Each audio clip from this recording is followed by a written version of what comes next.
My name's Laura. I'm a second year medical student here on the graduate programme at Imperial. I am from North London and I live at home with my parents and my brother and sister.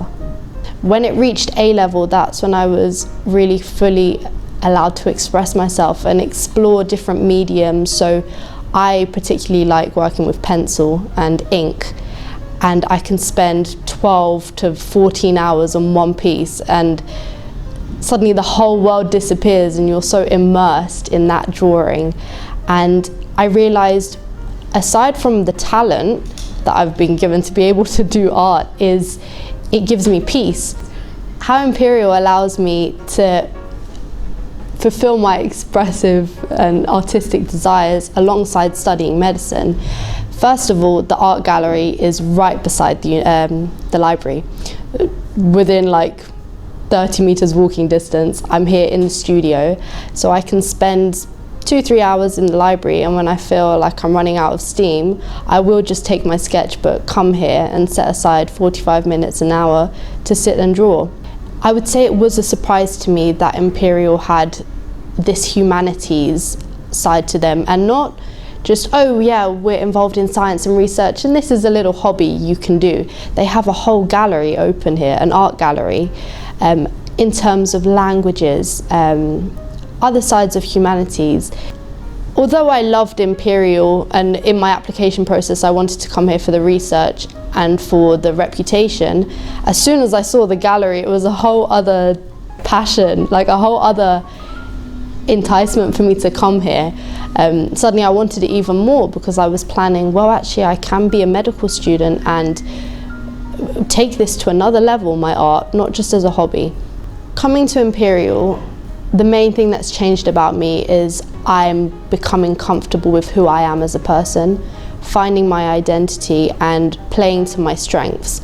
I found what I have to offer, and rather than trying to be like other people, I think it's very important in life to know what you have and what you can offer and roll with that. Now as a student I'm realising, yes, Imperial has this reputation and this name, but they really care for their students. London itself, it's beautiful. I can't deny it's beautiful. If you just walk down the Thames and you see the landscape, and actually I've went 2 or 3 times, just sat on a bench, had my sketchbook and just draw a little bit.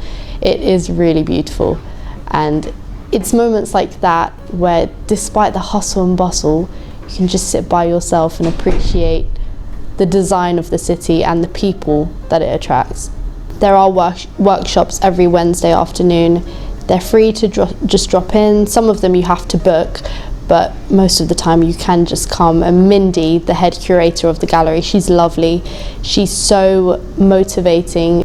Artists from so many different backgrounds, whether you're a very abstract and expressive artist in collage and things which I'm definitely not comfortable with. They also have mediums where, if you're an artist who likes to keep to the lines and use fine art and watercolour, they also invite those types of individuals. My advice for any prospective students thinking about coming to Imperial is definitely first of all visit the university, because you'll see firsthand how diverse the population is.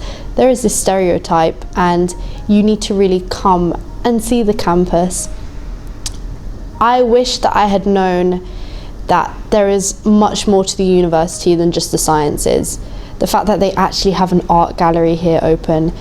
My friend, she is in an orchestra. I was actually learning Arabic in my first year, and Arabic was one of 10 languages. They had so many options available for you to just go to these classes, which again are free, once a week. And there's a lot more to the university than its reputation, its research and the science of it. It can really allow you to, yes, become a scientist, but cultivate many other creative outlets.